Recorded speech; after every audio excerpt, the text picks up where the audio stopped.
네, 뉴스나이트 이어갑니다. 북한이 오는 7월 개막 예정인 도쿄올림픽에 참가하지 않겠다고 공식 선언했습니다.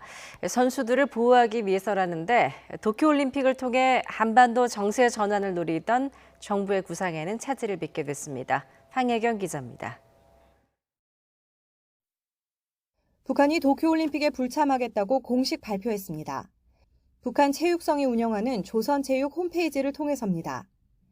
지난달 25일 평양에서 올림픽위원회 총회를 열었는데 코로나19로 인한 세계적인 보건 위기 상황에서 선수들을 보호하기 위해 이번 올림픽에는 참가하지 않기로 결정했다는 내용입니다. 앞서 북한은 다음 날 관영 매체를 통해 올림픽위원회 총회 개최 사실을 공개한 바 있습니다.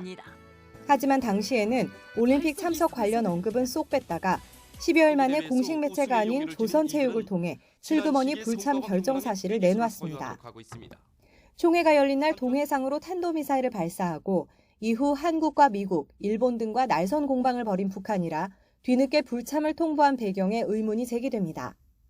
북한의 불참 결정은 외형상으로는 코로나 감염으로부터 선수를 보호하기 위한 것이라고 하지만 최근 납치자 문제 등 일본의 대북 적대시 정책에 대한 일종의 정치적 반발도 작용한 것으로 분석합니다.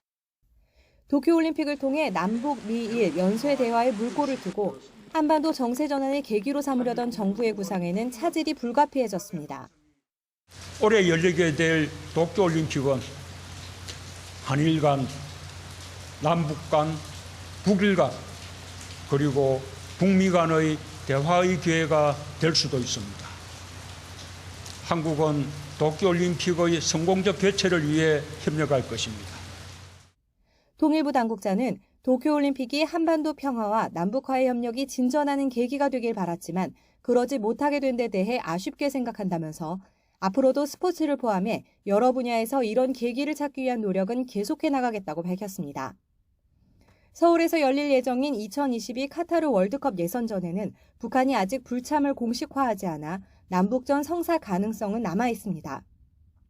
하지만 북한이 코로나 상황을 도쿄올림픽 불참의 주요 요인으로 언급한 만큼 국내 코로나19 상황도 여전히 변수로 남을 전망입니다. YTN 황혜경입니다.